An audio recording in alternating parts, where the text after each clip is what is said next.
Всем привет, дорогие друзья! Сегодня находимся мы с вами возле станции метро Электрозаводская. И у нас сегодня такое вот событие грандиозное. Вот Валентина Ивановна стоит. Здравствуйте, Валентина Ивановна. Добрый день, Игорек, добрый день. Ну, расскажите, куда мы сегодня идем с вами? Мы идем в мою школу, где я уже часто теперь бываю, где в музее военной славы провожу уроки мужества от малышни до старших классов. Сегодня как раз такой день очередной, в преддверии Дня Победы. Должны быть разные представители, но посмотрим, насколько это все получится. В прошлый раз было просто замечательно. Кроме учеников нашей школы, пришли студенты второго курса Политехнического университета, который тоже здесь находится на Большой Семеновской улице. А там тоже все перекрещивается. Они находятся в том месте, где была в годы войны 425-я школа, мужская школа, где мальчики учились, а мы 446-я школа, в которой девочки учились. Но теперь ее сломали, вот вы потом увидите фотографию и все. А стала школа 444-я, которая переняла традиции моей школы. Вот мы туда и идем. Вы в этой школе учились, Валентина Я Ивановна? училась в этой школе 446-й, которую сломали. И на этом месте поставили 444-ю, где я работала, уже окончив институт, работала учителем истории. То есть все как бы перекрестилось, соединилось, все мне близко. Какая погода? На улице где-то плюс 27 градусов, Да. солнечно. Посмотрите, какая Валентина Ивановна у нас красотка. Официальная. Официоз такой у ней, да? А как же? Подготовились, Валентина Ивановна? А Или чудо? вам готовиться не надо? Мне Вы все... готовиться не надо, потому что разговор пойдет о самом больном, вопрос пойдет о войне. Великой Отечественной, да? О Великой Отечественной. О ней готовиться не надо. Ну вот сейчас Ее мы надо идем. пережить. Сейчас мы идем к школе.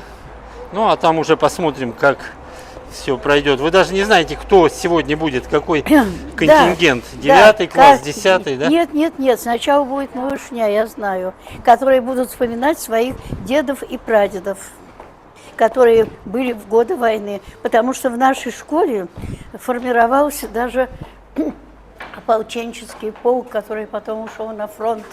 И даже были ученики из нашей школы, которые принимали участие. То есть здесь все связано с историей войны. Понятно. И надо сказать, что Лариса Дмитриевна, энтузиаст этого дела, она, конечно... Это кто вас пригласил, да? Да, которая всеми силами старается сохранить память о тех далеких и очень трагических днях. Ну, конечно же, вам есть что рассказать. Конечно, потому что все это в моем районе. Здесь я жила, здесь я и училась. Ну вот, двигаемся. Ну, тут совсем недалеко от метро Электрозаводская. Вот она, школа новая. Это построена на месте той школы, где училась Валентина Ивановна. Да, 446-я. Она и сейчас так 446-я? Нет, 444-я. А, ну же вы сказали. Она да. приняла эстафету в моей математической школе, где я работала. Вот так. Ну, еще немножко времени есть. Сейчас Да, есть. необходимые формальности надо пройти. Ну и посмотрим. Очень мне, например, интересно, как Валентина Ивановна будет воспоминания свои рассказывать. Тем более вы тоже давно просили, чтобы Валентина Ивановна рассказала о военных годах. Нет, уже где-то проходила. Просто здесь непосредственно с малышней, со старшими, которые ничего, в общем-то, об этом не знают, но интересуются. А это уже отрадно. Это хорошо, да. Это хорошо. Идем. И на старуху бывает проруха. Так, ну вот зашли мы во двор, где Валентина Ивановна училась. Сейчас эта школа новая, но была здесь школа, вот она. Ее снесли в свое время и построили новую. А вот в этой школе училась Валентина Ивановна. Вот она попросила, чтобы я ее снял за нее. Да, на ну фоне вот моей в этом школы. здании в августе-сентябре 1941 года перед отбытием на Западный фронт формировались добровольцы народного ополчения Московского электролампового завода. Ну и вот уже ребята здесь, видите, возложают цветочки Ну, Это а уже мы, были, да, и у них уже да, была минута памяти. а мы идем вот уже в саму школу. Здесь все узнают Валентину Ивановну, здороваются уже с ней. Ну, двигаемся дальше. Вот.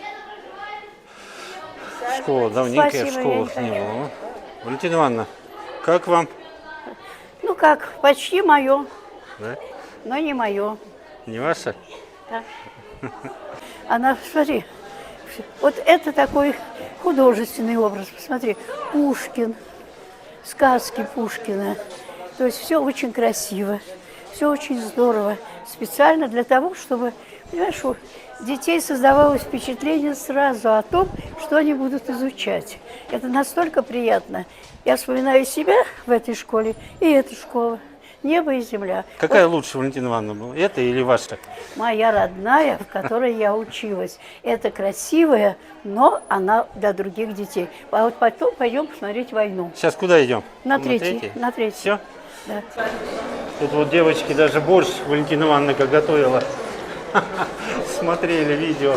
Так что надо вам тоже повторить это дело. Да? Ну, понравилось? Ну, молодцы.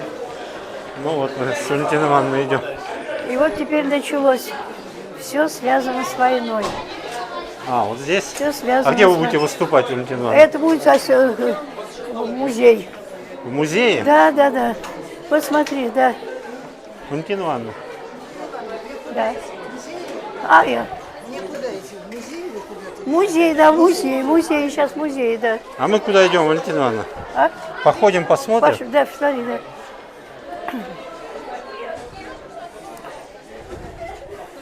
Вот представляешь, как все оформлено, здесь третий этаж. Все годы войны, потому что это все тесно связано. Посмотри, и Курская битва, и Сталинградская битва, и все остальные моменты. Вон и Берлинская операция. Абсолютно все дано, все сделано. Все абсолютно. Вот. Шум какой. Ну, это перемена, потом будет тишина. А вот бессмертный полк. Посмотри сюда. Это школа, видишь, школа 44-я. Это Вот люди, это? которые принимали участие из наших школ. Из моей и из этой школы соединилась. Это бессмертный полк, которые погибли на войне. Пойдем.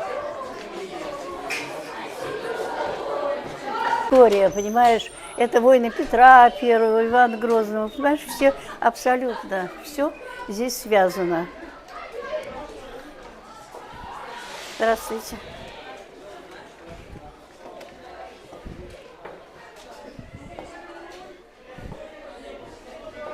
О, Петр, как его сделали, все его битвы, все воинское. Все воинские корабли российские не воинские должны корабли. прямо спускать флаги. Вымпелы и Марсели. И Марселя. все. Вот и все, пожалуйста. Все его битвы даны. Все дано. Да. О, тут как хорошо. Сейчас у нас просто Нет, ребята я будут просто стулья Игорю покажу таскать, музей, я пойду, Игорь. Да, я пойду открою окна. Потому что Давайте. уже Душно, да. Да, сейчас будет открыто, понимаешь?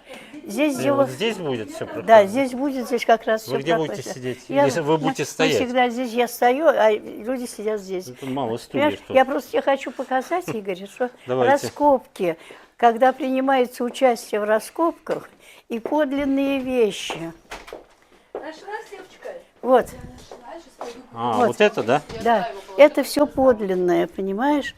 Это все подлинное, все раскопки под Волоколамском. Мгм. Вот и все. Каждый год. под Вязьмой. Вот Ой, это под, извините, это Под под Вязьмой. Вязьмой, это Ополченцы. ополчанцы, да. И копали это прошлой осенью копали. Да, да, Это да. вот у нас был Да, да. Сергей был Барулин, но, к сожалению, вот умер весной. Да. Всё. Вот, и много, и в другом музее у нас еще много он Да, накопал. а еще там у нас, на первом этаже, я сказала. И вот, представляешь, Игорь, все это сделали энтузиасты, Да, понимаешь? тоже ветераны Все 71-й собственными дивизии. силами энтузиасты Ребята сделали, всегда собирали по крахам, обращались к ученикам. Надо сказать, ученики откликнулись их родители. Понимаешь, просто материалы исходят из первых рук. Из первых рук, понимаешь, дети рассказывают о своем деде, прадеде и так далее. То есть они знают историю своей семьи, знают, откуда их корни растут. Это здорово, понимаешь? И они это как бы сопереживают. Они очень сильно это сопереживают. Вот так. И все. Который был Да. организатором обороны Ама. Брестской крепости, он перед этим был комиссаром 23-й стрелковой дивизии, то есть имеет Которая отношение к этому музею, формировалась. которая потом стала 71-й гвардейской Которая здесь стрелковой. формировалась. Да. Да, она формировалась не здесь. 23-я стрелковая на Дону формировалась, там были казаки. И вот он их возглавлял, у нас есть его огромный... Это, подождите, это про дивизию, это Миронов формировал, про дивизию. А он был в 20-х годах, Да. ну, сейчас в 20-х, в 30-х годах комиссаром, и вот в 41-м его уже перевели в Брестскую крепость. У нас, видите, кирпичи Брестской Да, крепости это есть, кирпич. Пятигорск стоит, да? Да, из Брестской Опаленное крепости. стекло из Брестской Да. крепости, сумка его. Все фотографии, подлинное. да, Все подлинное, Это все ребята в привезли процессе из да, Бреста. раскопок, да. Это Эти подковы сапог немецких от сапог. да. От немецких Вот есть сапог. письма с его сыном Да. переписывались, и руководитель того музея переписывался, и я с ним переписывалась. То есть у нас сын тоже Да, бывал, да. ну давно. Давно, да. Вот его здесь биография, фотография, и вот там написано, что он был в 23-й стрелковой дивизии Фомин. Вот известный организатор обороны Брестской крепости. Да. Ефим Моисеевич. Макет сделал, да, макет сделал ребятками давно, 80-х Ребята, да. годах мальчик с дедушкой делали.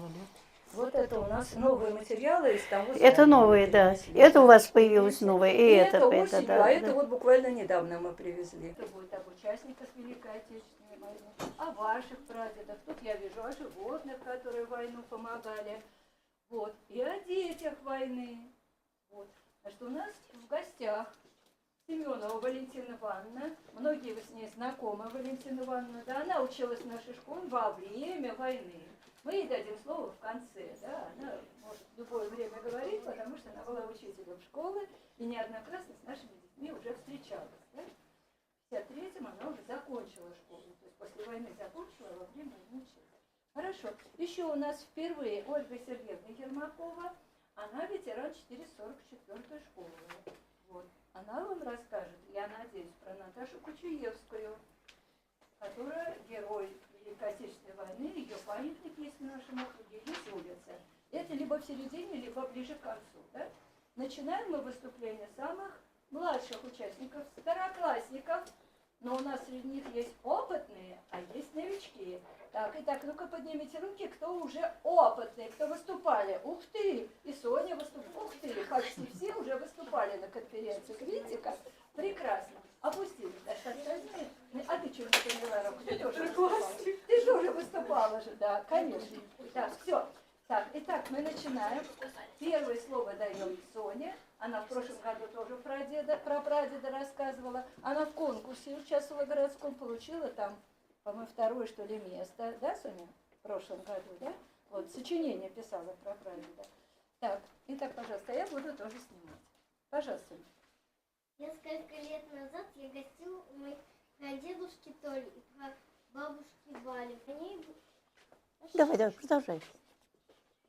На ней были запечатлены мой прапрадедушка. Грузы спасали раненых, передавали сообщения, что сыграло ключевую роль в успехе военной операции. Героин собак на фронте. Мухтар, спаситель сотен бойцов. Пес Мухтар проявил невероятную храбрость, спасая около 400 раненых солдат на поле боя. Его верность и смелость сделала его настоящим героем среди военных. Джуль Барс, эксперт по обнаружению мин. Овчарка Джуль Барс обнаружила почти 7500 мин, что спасло множество жизней. За всю службу она была удостоена медали С блокадой Ленинграда кошки оберегали склады от крыс и своим присутствием приносили утешение и тепло, поддерживая моральный дух жителей. Валентина Ивановна, Давайте. вы, потом я. Давайте. Да. Значит, Валентина Ивановна, помните, да, выпускница нашей 446 школы, учитель 444 школы, учитель истории. Ну, расскажите про войну Так. и про себя. Но я-то как раз непосредственно участник того, что вы сейчас говорили. Я была такая же маленькая, как вы, особенно вот здесь, правда, уже 2 класс, а я была 1 класс. Я в войну поступила в 7 лет в школу в 43-м году. Так что, понимаете, война прошла на моих глазах. И мне очень радостно видеть вас совсем другими. Смотрите, какие вы красивые, как хорошо вы одеты, какие вы все довольные. Вы счастливые дети, а мы пришли, к сожалению, в школу не эту, которая сейчас стоит на этом месте. Здесь была другая школа, которую снесли и построили вашу красивую школу.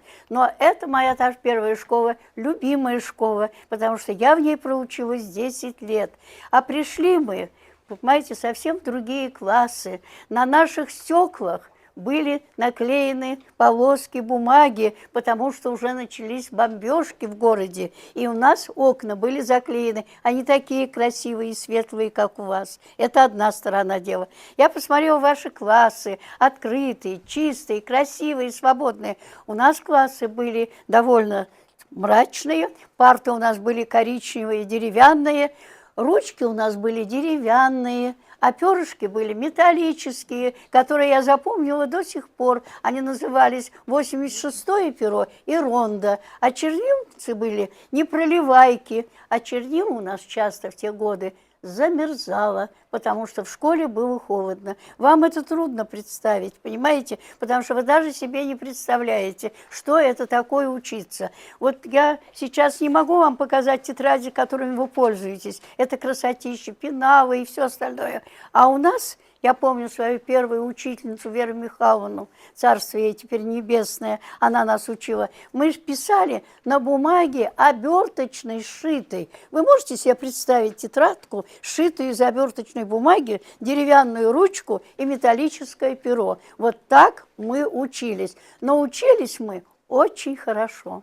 Вы представляете, у нас не было ни репетиторов, у нас не было никого. Мы знания усваивали у учителя и в библиотеке. Представляете, я когда училась, я любила свою школу. Ну, каждый любит любые предметы. Я была гуманитарией. Кто любил математику? С математикой было трудно, я ее не любила. Плоховато было. Зато все остальное было на отлично. И окончив школу, без какой-либо помощи, я поступаю в высшее учебное заведение, оканчиваю ее. Почему я пересекаюсь с этой школой? Потому что, окончив школу, я училась работала в 444-й школе, которой вы сейчас и являетесь. Там я была уже учителем, преподавала историю. По какой год? А? С какого по какой год, Валентина Ивановна? Я уже сейчас даже точно не помню. Это, да, 70-е годы.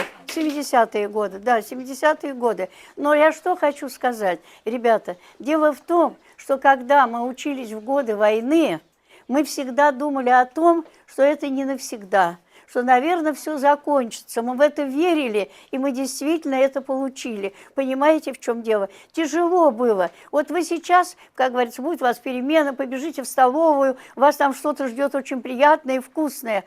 А нам во время большой перемены, которая была 20 минут в школе, давали, вот вы недаром видели ленинградский кусок хлеба, да, он очень тоже небольшой, а нам в школе давали тоже кусочек черного хлеба, и на нем была маленькая конфеточка из постного сахара. И это считалось счастьем получить такой завтрак во время учебы. Еще иногда, по счастью, людям доставался так называемый ацидофилин, который как бы сейчас является кефиром, понимаете? И это все, что можно было. Дальше. Мы никогда не могли ничего себе позволить, потому что очень все было трудно. Но мы ценили каждую минуту в школе. Мы любили учителей, прислушивались к каждому слову, ходили в библиотеку и всячески старались, как говорится, помочь даже более слабым, более тому, кому помощь эта была нужна. Например, в те далекие годы, несмотря на то, что я была очень маленькая, потому что в 41 году мне было всего 7 лет, в 43-м, как видите, 10 лет и так далее, и тому подобное, нас даже привлекали к работе в госпитале, понимаете? Там мы ничего не могли особо сделать, но мы уже умели читать, мы умели писать. И раненым, которые не могли ни читать, ни писать, мы в этом помогали. Вот здесь говорили о том, что создавались ящики с песком для глушения этих зажигательных бомб. А я жила в этом районе, на Малой Семеновской улице, совсем недалеко. У нас была коммунальная квартира. Взрослые были на работе, а мы были дома, как говорится, в это время, если не учились. Так вот нам эти ящики показывали, щипцы эти показывали, и не раз нам приходилось эти зажигалки тушить. Представляете? То есть вот вы сами себе представьте, вот вы такие же маленькие, я чуть-чуть побольше была вас, но мы этим занимались и помогали. То есть война нас захватила, и нам хочется, очень хочется, чтобы уже когда мы сейчас выросли, а мне сейчас, слава Богу, уже 93-й год, 93-й год. Представьте себе, сколько я всего этого пережила. И поэтому я мечтаю о том, чтобы скорее было небо, мирное небо над нами, чтобы скорее вы, как говорится, не видели ничего того по телевизору, что сейчас показывают. Хотелось, чтобы вы были счастливые и не испытали всего того, что испытали мы. Поэтому мы тоже стараемся сделать все то, чтобы вы как раз вошли в жизнь со сознанием того, что старшее поколение вас защитило и дало вам счастливое детство.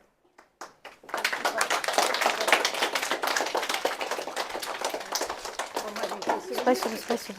Во время парада Победы, я не помню, сейчас просто очень неожиданно пришлось вспоминать, не помню, что за собаку, которой присудили там какие-то звания, пронесли по Красной площади во время парада, пронесли на брезенте мимо мавзолея во время парада. Это собака, которая спасла не одну жизнь наших солдат. Просто попробуйте, если это интересно, найти, я думаю, в дополнение про животных. Я появилась в школе учителем уже в начале 90-х годов. Меня пригласили учителем информатики в 437-ю школу, которая сейчас является частью 444-й. Из Института точной механики и вычислительной техники, где я работала на обслуживании больших электронно-вычислительных машин.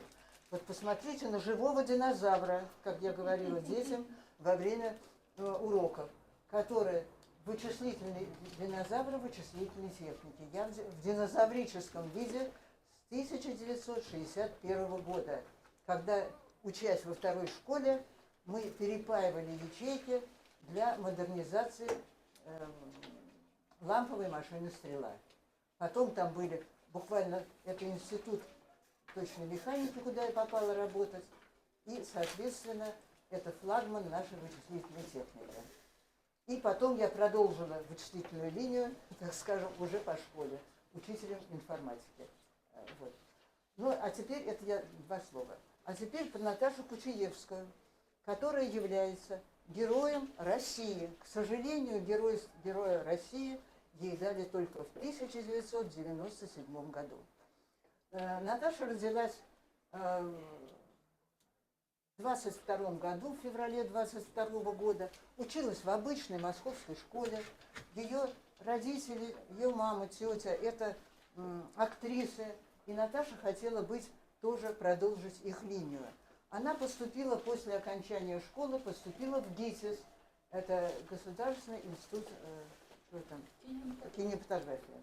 Вот. Но, к сожалению, в 1942 году ушла на фронт. Но мой папа работал с Наташей Кочуевской, которая была до войны еще вожатой в пионерском лагере Академии наук СССР. Там-то он с ней встретился.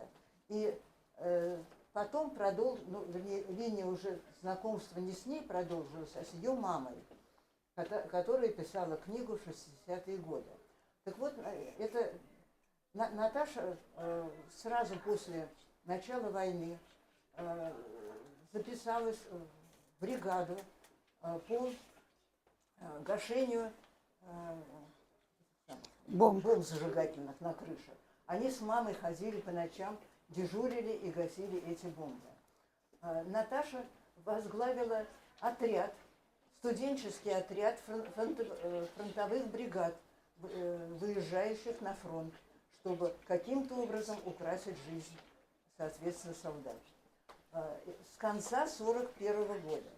В начале 1942 года она познакомилась с приехавшим сюда Павлом Кочуевским. До этого она была Наташа Спирова.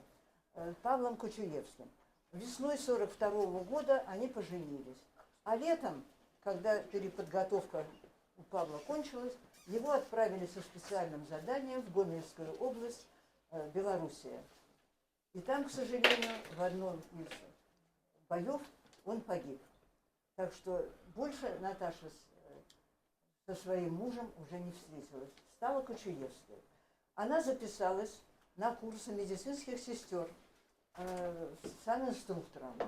И буквально с начала осени 1942 года была отправлена на Юго-Восточный фронт. Это Калмыцкая автономная область. В 105-й гвардейский полк. Там она, работая санинструктором, спасала раненых, вытаскивала их с поля боя. И вот однажды, в феврале, таким получилось, что ту высотку, которую они охраняли, там было контрнаступление немцев, а немцы окружили, силы были неравные. Наташа, кого могла, наши, конечно, гвардейцы отстреливались, но было много раненых. Наташа их оттаскивала в блиндаж, спасла более 20 человек. Немцы подходили все ближе и ближе. Патроны кончались, уже пошли в ход гранаты.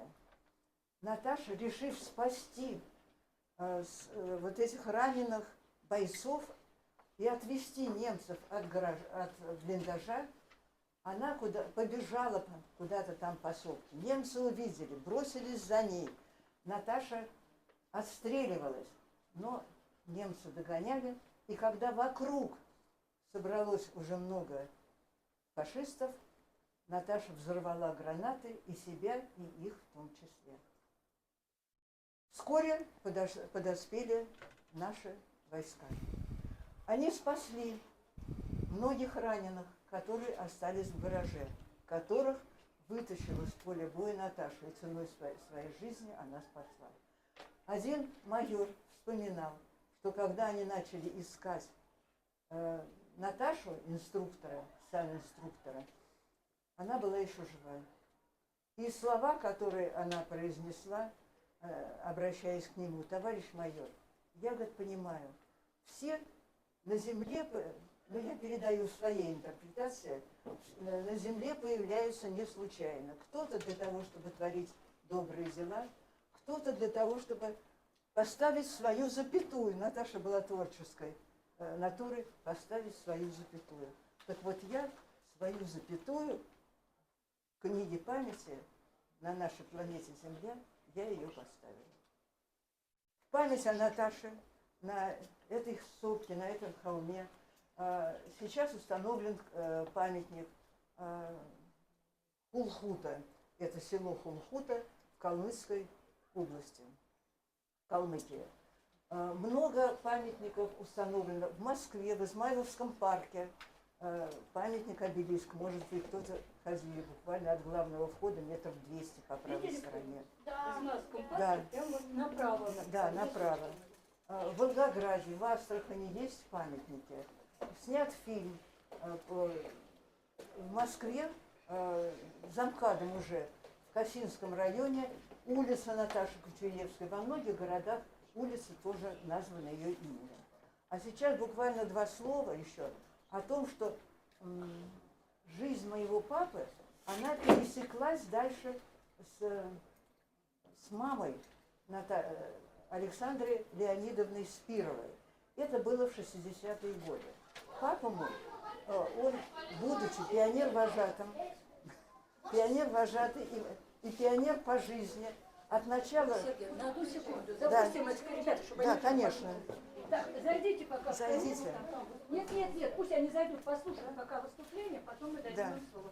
Зайдите, кто-то сядет, кто-то встанет, кто еще Буквально послушает. 3-4 фразы еще. Давайте.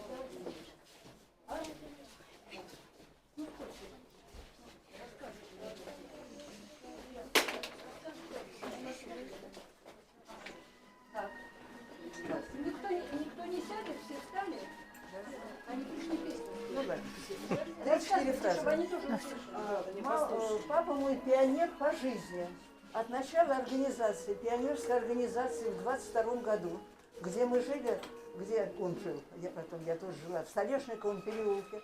Организация пионерская была не в школе, а при Большом театре. А потом далее вожатство в пионерском лагере «Артек», в пионерском лагере Поречья Академии наук СССР, и где как раз мой папа работал вместе с Наташей Кочуевской. А во время, с начала Великой Отечественной войны, дети из пионерского лагеря «Артек» были эвакуированы в Казахстан. Село было Боровое. И папе было поручено сопровождать всю эту группу детей, где он был старшим пионер-вожатым и старшим воспитателем. Оттуда его забрали на фронт, где он вскоре получил ранение, но после госпиталя вернулся опять и продолжил. Так вот,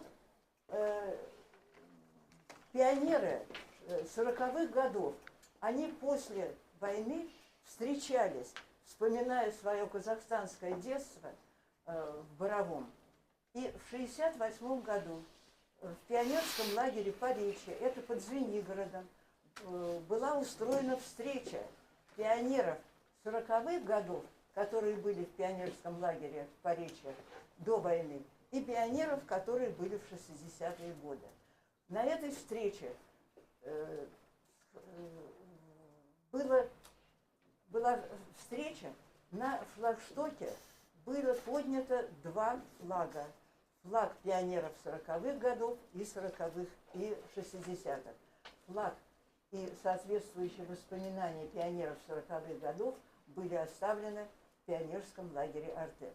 Вот там-то мой папа, будучи вожатым и приглашенным туда, папа часто навещал Александру Леонидовну, вот это я уже помню, это на моей памяти, и, соответственно, помогал ей писать те главы книги, когда Наташа была вожатой в пионерском лагере.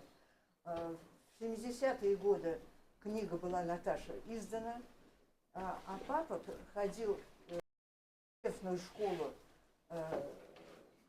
номер 7, это на юго-западе, и где рассказывал. К сожалению, сейчас было очень мало времени, чтобы поднять вот эти вот архивы, но я надеюсь, что я подниму их, мы просмотрим соответствующие видеозаписи. Один раз мой сын уже сопровождал дедушку на встрече и записывал. Я думаю, что там были большие выступления о Наташе. Сейчас я вам рассказала то, что я знала, то, что нашла в интернете. Участвовал в принятии пионеров моего сына в музее Калинина. Вот пионерская жизнь моего папы. Это я так просто ставила. И связь с Наташей. Вам сувенир и держите школьный сувенир. И Спасибо. книжку по ополчению. Вам интересно? Она детская. Вы знаете, я единственное, я не вижу. Не может. Я не вижу. Всё, Вот тогда что это делать. детский. Так, Так, теперь песни от ребят давайте, а потом остальные доклады. Где вы? Можно мы вот там станем, чтобы Да. не мешать? Проходите. давайте.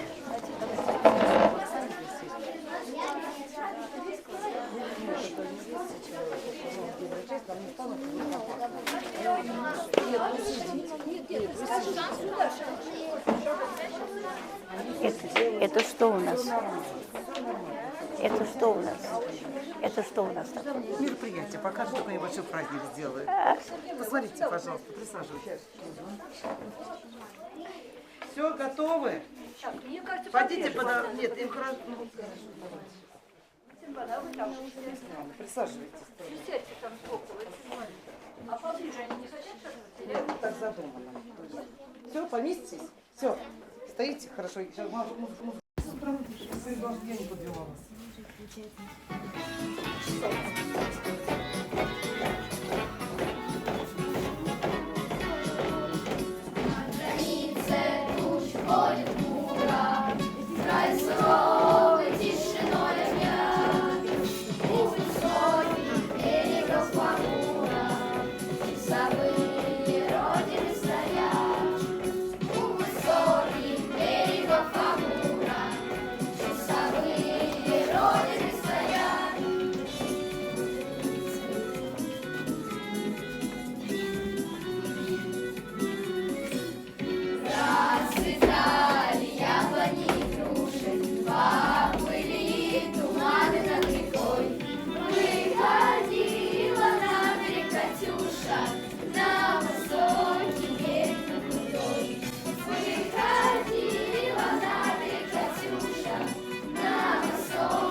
Ну вот и закончилась встреча с детьми, с молодежью. Вот Валентина Ивановна вручили ей гвоздички, подарили какой-то подарок.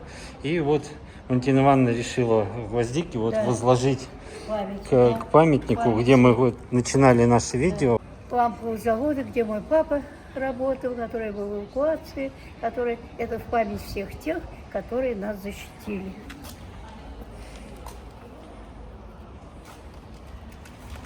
Ну как вам? Понравилась встреча, Валентина Ивановна? Да, встреча очень понравилась. Дети, какие прекрасные материалы подготовили. Ты же видела, сколько проделано труда, сколько внимания, понимаешь, ко всему этому представлено. Просто замечательно, понимаешь. И выступление последнего этого класса. Какой прекрасный подготовила номер учительница со своими учениками, понимаете. И они ведь по-настоящему пели, по-настоящему были, понимаете, они это как бы прочувствовали. Без всякой Пусть фонограммы, да? да, какие маленькие были, понимаешь, они почувствовали. Приятный, очень приятный вечер. И особенно в этой малышовой группе, понимаете. То есть уже с этого небольшого возраста они начинают понимать. Конечно, несколько по-иному проходят эти вечера со старшими группами. Там намного серьезнее разговор идет, конечно, совсем о другом. И они тоже все это понимают и чувствуют. Дай Бог, чтобы память сохранилась, чтобы не было, как на улице спрашивают, кто победил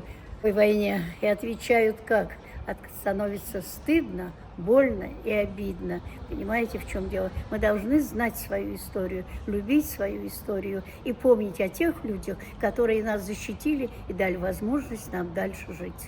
Ну, а мы будем заканчивать на этом. Поздравляем всех с Великим Днем Победы. Да, абсолютно. Всем И здоровья и с этим счастья. светлым памятником поздравляем, который через несколько дней будет. С Днем Победы, с Днем защитника нашего Отечества. Всем мирного неба, несмотря ни на что. С праздником, дорогие товарищи. Спасибо и всего вам хорошего. Да.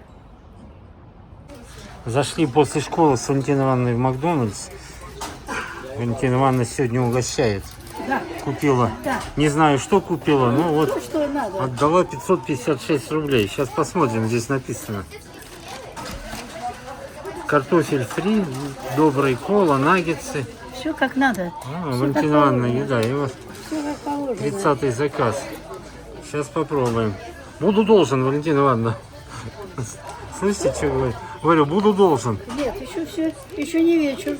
Ну, что у вас там? А, салфетки. Сейчас. Что?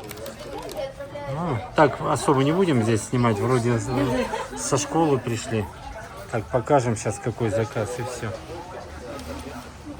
Очень быстро принесли. Смотрите, Валентина Ивановна заказала. Это на 556 рублей. Наггетсы, 2 картошки фри, 2 колы. Вот что значит бюджетно пообедать. Как думали, интересно. На Я двоих? не миллионер. На двоих за 500 рублей. Да. Вот Да. такая вот у нас Да. сегодня Да. Да. еда. Да.